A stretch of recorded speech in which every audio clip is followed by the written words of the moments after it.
What's up, y'all? Wes Blankenship here. It is the Dogs HQ halftime chat.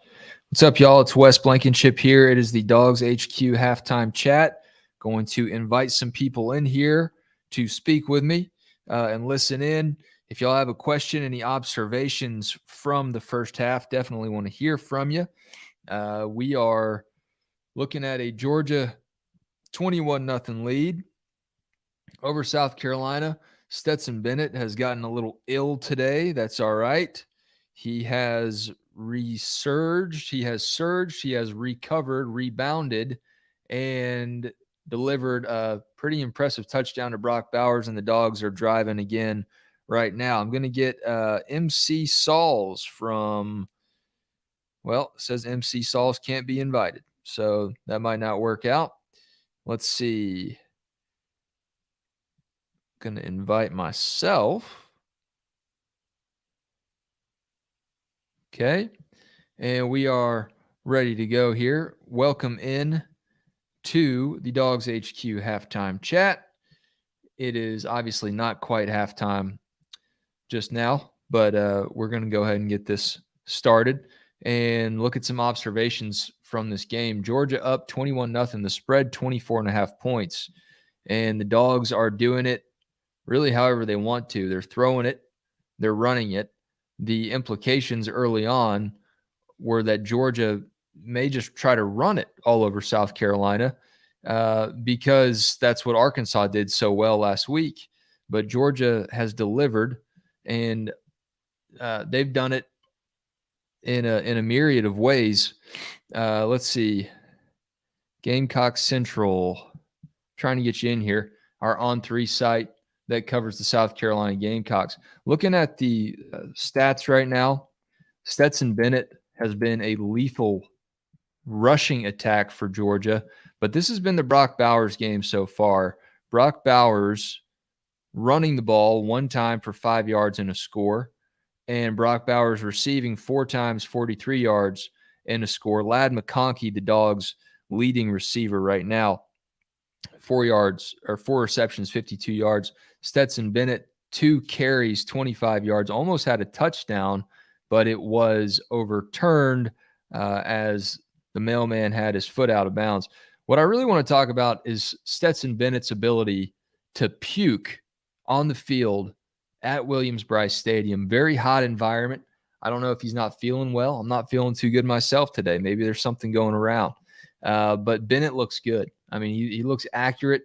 South Carolina secondary really having some good coverage, even with Cam Smith out, their NFL draft hopeful cornerback, not the live golfer. All right. This isn't Cam Smith with the mullet. This isn't Cam Smith with the crusty mustache from Australia. This is Cam Smith, the Gamecocks football player. And with him out, you figured Carolina might struggle against Georgia's passing attack downfield, and they've done pretty good. They've been pretty tight in coverage. Brett Thorson had to punt. When we're looking at special teams here, Brett Thorson didn't have a great punt. Georgia had an illegal formation. Can't have that.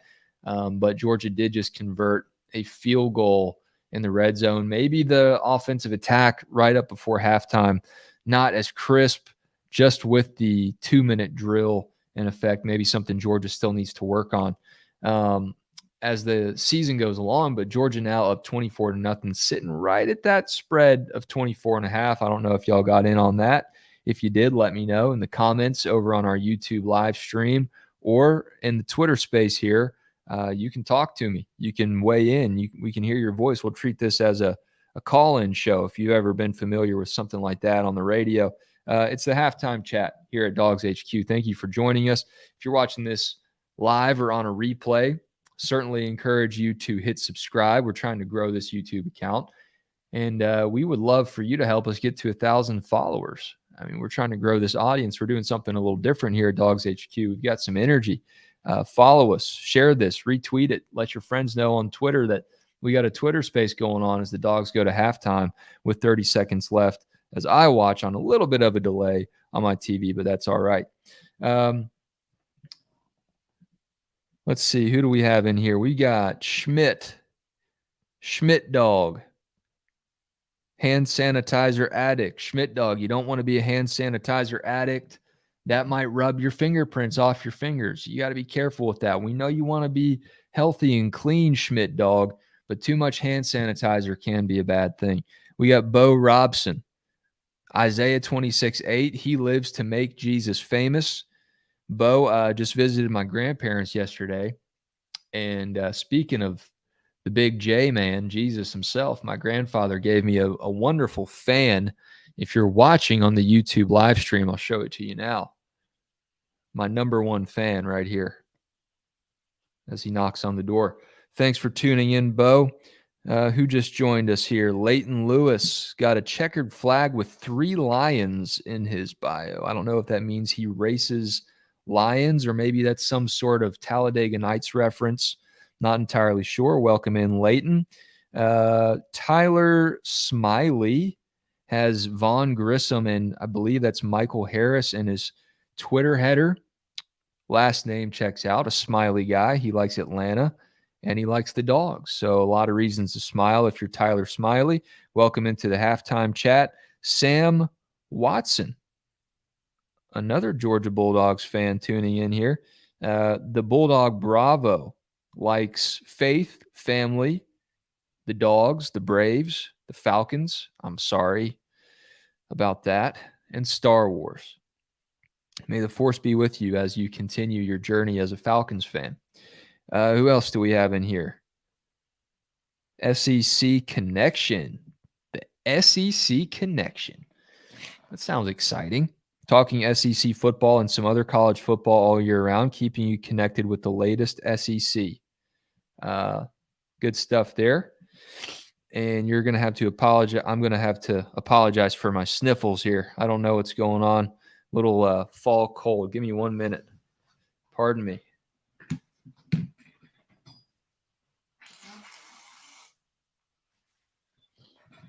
All right. Just like Stetson Bennett showed, sometimes you just got to clear the system out a little bit. Let me get my camera focused back in here. Welcome into the YouTube live stream, Georgia, South Carolina halftime chat. Gamecocks trying to get a little something on the board right before the half as Georgia leads 24-0. Who's come in? Ward Robinson, a compliance attorney at Glankler Brown. That almost sounds made up, Ward, but I trust that you're a real person and not a bot. Brandon Leonard, a State Farm agent serving Tennessee, Georgia, Mississippi, Alabama, and Kentucky. A Braves and UGA fanatic. Appreciate the follow, Brandon. You're covering all of SEC territory, my man. Jake from State Farm has nothing on you. Austin Calhoun says, "Go Dogs, chop on, rise up." Another unfortunate Falcons fan in the space today. Look, my takeaways from Georgia and South Carolina early on here. I spoke ad nauseum leading up this week about the environment that Columbia can be and how treacherous it can be, how scary it's been for the Dogs in the past. But look, I think a noon kickoff helps. And I think Georgia did exactly what you want to do. The key to this game was starting early, not letting Spencer Rattler hop on you, not letting South Carolina's defense, which is really struggling, make any kind of play. Stetson Bennett protected the football. Georgia's protected the football. They've run. They've passed. As of right now, Georgia has 79 yards on the ground, averaging 5.3 yards per carry. That is really moving it. Do the math. That means you run it 2 times, you're going to pick up a first down. Receiving, 166 yards, 12.8 yards per receiving play. Todd Monken, when he first got the job at Georgia, defined explosive plays as plays that went 12 yards or more. That means every time Georgia passes the ball, they're getting an explosive play right now. Only one reception has been for less than 10 yards, and that was one catch by Kearis Jackson. Retweet this Twitter space if you're partaking, if you don't mind. Let people know we're in here talking Georgia, South Carolina. I'm about to do the same and try to get some more Dogs, maybe some more Gamecocks in here. I'm trying to invite our guy from Gamecock Central. What is he doing? He won't let me invite him. His name's MC. Let me check my DMs here. If y'all know MC, I don't know if it's MC Hammer. My Twitter is just really giving me issues here. What's his name? MC Sauls. MC Sauls. Get in here, MC Sauls. Tweet at him. Say MC Sauls. Get in our Twitter chat. Send him the link here. I want to hear what a Gamecock has to say. Maybe he doesn't want to join. I don't blame him. But my thoughts were how dangerous this place could be. I've seen Georgia play in 2012. It was a top 5 matchup then, but I've also seen some very heavily favored, highly ranked Georgia teams come into Columbia and struggle, and they haven't done it today. They've put their foot on the gas. They've put their foot on the throat of the South Carolina Gamecocks, and it's 24-0 at half. I want to hear your thoughts, though. Raise your hand if you want to speak. This is a call-in show. You ever called into a show? You can say whatever you want. This isn't the radio. We have no FCC guidelines to worry about. I just want to hear your thoughts on Georgia taking on South Carolina. Stetson Bennett, how about that guy? Puking on the field at one point, getting checked out, getting some water on his neck to cool himself down, and then going back in the game and leading Georgia on another scoring drive. The mailman delivers rain or shine, healthy or sick. It is something to behold and something that his doubters have to reconcile now. They have to acknowledge and admit Stetson Bennett is not the same old Stetson Bennett that's going to turn the ball over, going to cause a lot of mistakes for Georgia. I spoke with Jake Fromm earlier this week, part of the punt and pass duo with Drew Butler over at Dogs HQ's YouTube channel. Fromm said that's the number one thing he has noticed about Stetson Bennett. When they were both freshmen on Georgia's campus, Bennett was a little rough in practice. And even last season, he was rough in some games, turning it over. And today, you see Stetson making plays with his feet, making plays with short little dump-offs. And the game plan from Todd Monken has been a lot of end-arounds, a lot of reverses, some pop passes, some bubble screens, short stuff. But Georgia says they still can't count that as rushing plays. Because of the proximity to the line of scrimmage, they count that as rushing yardage. I think it's still passing yardage according to the official laws of football. Let me send this invite here. But whatever. Do what you got to do. Pick up yards how you need to. That's what Todd Monken's MO is. He's creative. He's a wizard. And South Carolina has no stop, no answer. It almost seems like Todd Monken is toying with some of these college football defenses. He has NFL experience, and these college defenses don't really have an answer. Now, one of the weirdest things that happened in the first half, there was some sort of Title IX celebration on the field at halftime, and certainly big fans of that. I got a daughter. I'd love for her to make some money as a scholarship athlete one day. Hopefully she picked up some more genes from her mother's side of the gene pool, but maybe that'll work out for her. But the problem with Georgia, for Georgia and for South Carolina, was they had about 500 girls out on the field for this Title IX celebration. And this was before a critical South Carolina third down. You got Shane Beamer out there hollering. You got Kirby Smart out there hollering. What's going on? What's happening? Why are all these girls out on the field? And I think the refs really wanted to call a penalty for too many women on the field. But that's not anywhere in the rule book. Just like Georgia substituting its receiving yardage for rushing yardage, you can't really do that. It just is what it is. But nonetheless, the girls got off the field, and they got to watch their South Carolina Gamecocks get absolutely destroyed in the first half, 24-0. Let's run through some of the stats. Palmer Toms is in Columbia. Add him as a speaker. Let's see if he can hop on here. Looks like he's trying to connect. Palmer, do you have us? This Twitter Spaces thing, it's got a little bit of a glitchy element to it as we experienced last week. Palmer, can you hear me? Yes, I can, Wes. Can you hear me? Yeah. How are things at the Roost, Williams-Brice Stadium? said, as we talked before, the build up to this game, there's been a lot of chicken noises and sandstorm and all that. But so far so good for Georgia, leading 24-0 at halftime. What's the deal with Stetson Bennett? We saw him puking on the field right before or after his really amazing throw and even better catch to Brock Bowers right there along the line on the side of the end zone. What's the deal with the mailman, Palmer? Yeah, so I just heard from somebody watching at home on television. Shout out to my mother for this information, but he said to Molly McGrath as he was running off the field that Stetson was overhydrated, that he had too much in his stomach, threw up there after that touchdown pass. But he's back out on the field. Hasn't really shown any signs of being slowed down, making some plays with his legs as well.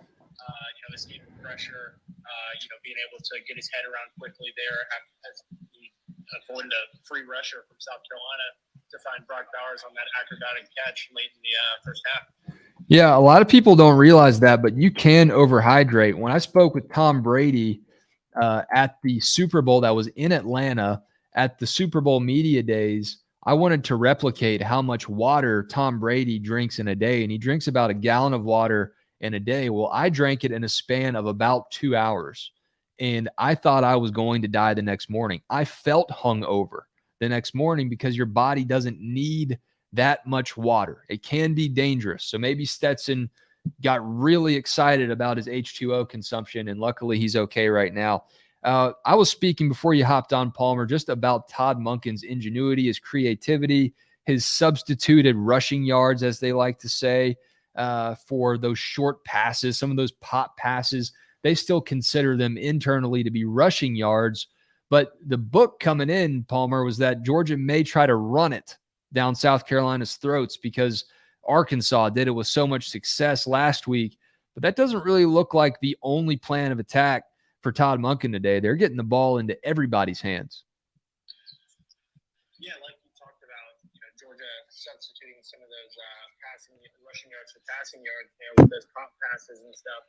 Ultimately, it comes down to getting the ball to playmakers in space, and they're able to do that, whether it's, Ladd McConkey, hitting him with a pop pass, Brock Bowers hitting him with a pop pass, reverses and such like that.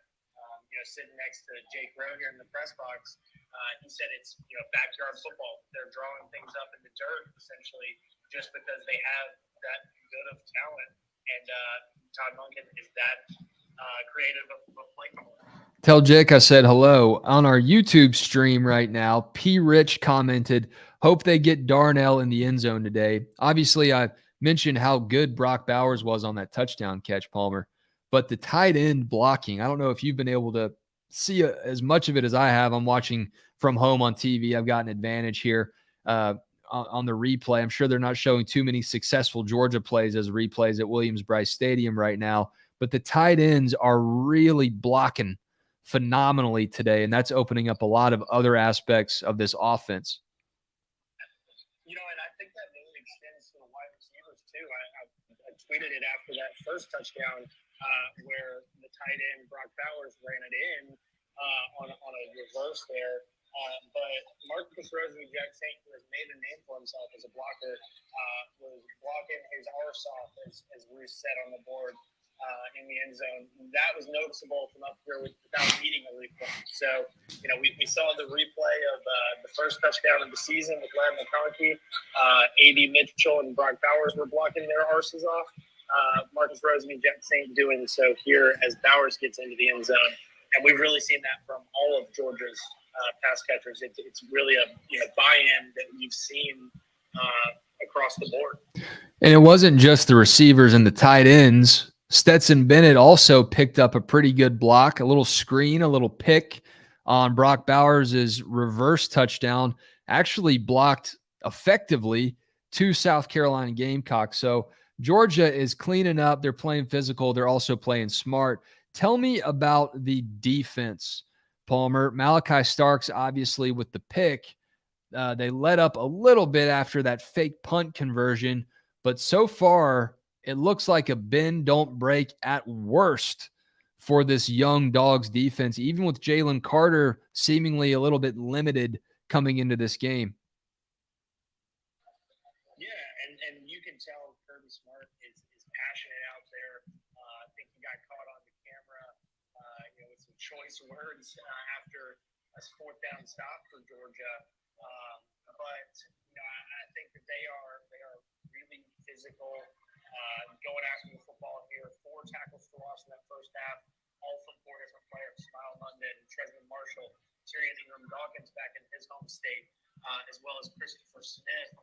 Like you mentioned, Malachi starts with the interception, and we haven't even mentioned the leading tackler of the day so far, Jamon Dumas-Johnson. So, overall, team effort there on that defensive side of the football.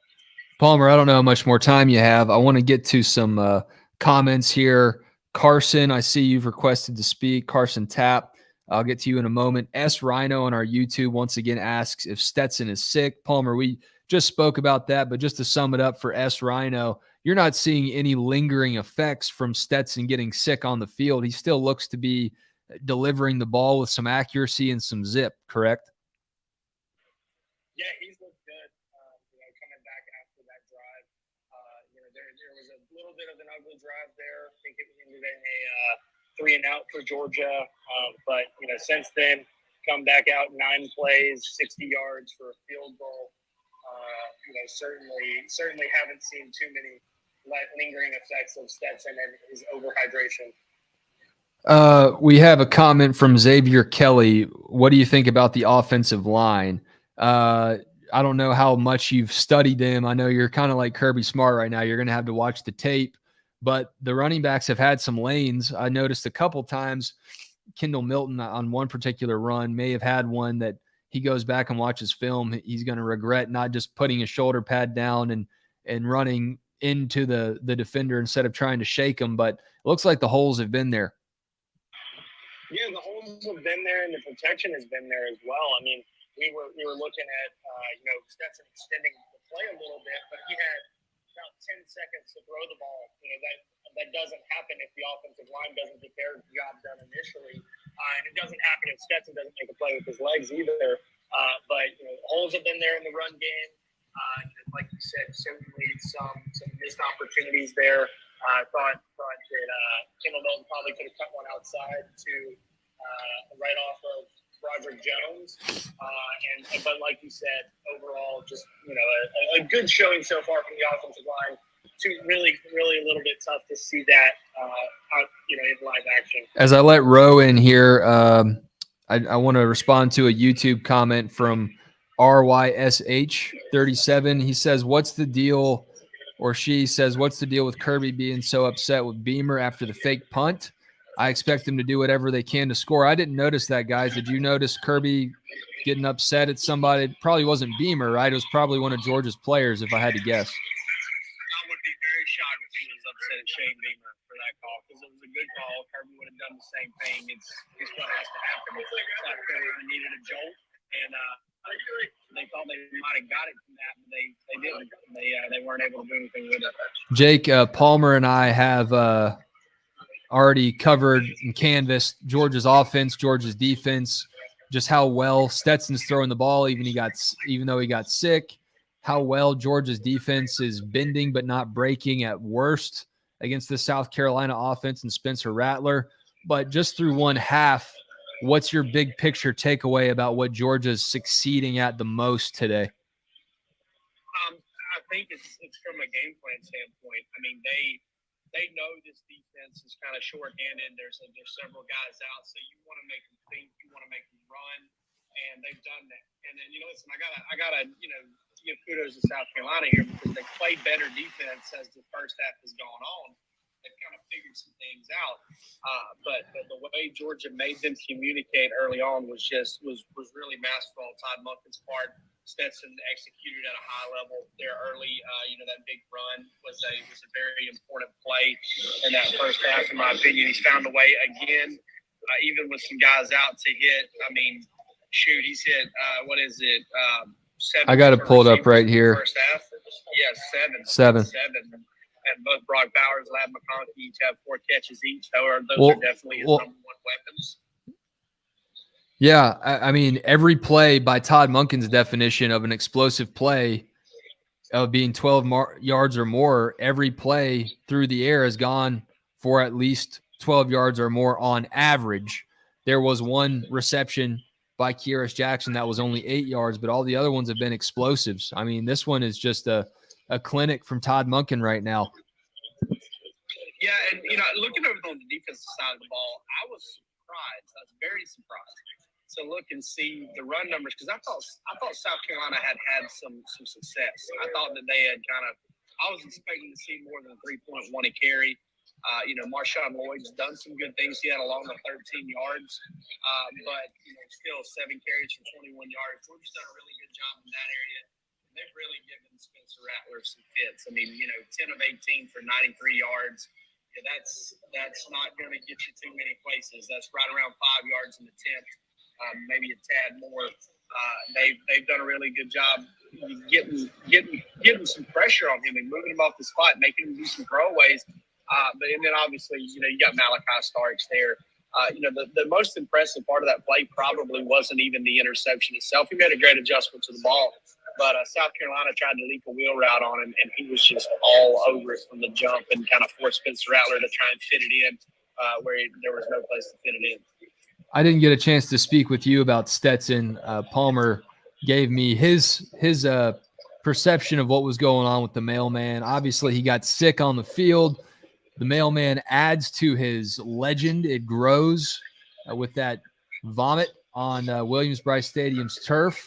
But have you noticed any kind of setback in Stetson's play as a result of him getting a little sick there? Not a ton. I thought the struggles, not necessarily struggles, but not being, five possessions in the first half, 3 touchdowns, 1 field goal. I thought that South Carolina had Georgia backed up in an uncomfortable situation with field position on that one drive where Georgia didn't score. But I haven't seen a whole lot of that. I watched him for a good few minutes there after he didn't hold on that third touchdown. And you can tell that they were trying to he was just trying to get his wind back. He's probably a little exhausted if he's been ill. So it'll be interesting to kind of see what Kirby Smart has to say after the game as far as him being, not 100%. Yeah. Last thing before we wrap up here, Jake, as you mentioned, with Cam Smith out on the back end for Carolina's defense, I've been impressed with their ability to cover Georgia's receivers. But I still feel like Stetson's been accurate. That secondary is just really locking down these downfield passes. What do you expect to see, if any, kind of adjustment from Georgia on offense or defense as they wrap this one up 24-0? Wouldn't shock me to see them take some shots off of these screens that they've been throwing, these quick passes. I think they may try that. I know one thing about, if you could criticize one part of Stetson's first half, it's some of these fade routes and deep balls that he's throwing. He's left them a little bit far inside, made his receiver have to kind of go through a defensive back to get them. So he could be a little bit more on target for that. But I do expect Georgia to take a shot or two, especially here early in the third quarter, to kind of flip this one away. Yeah, to your point on that, Eric Zier does such a great job for Georgia's radio crew. I'm listening along with the TV broadcast, and he's mentioned how hard it is. You'd be surprised on some of these little bubble screens where Stetson's a little off in these little routes that peel right out of the backfield.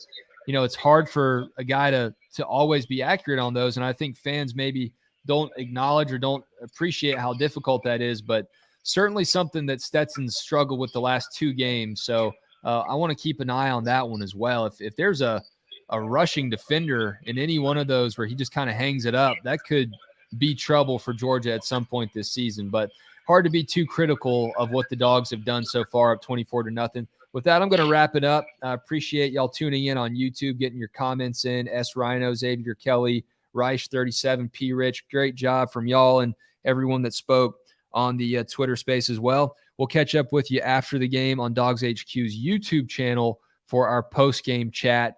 Follow Jake Rowe, follow Palmer Toms, follow Dogs HQ as we keep you up to date with our observations and analysis throughout the game.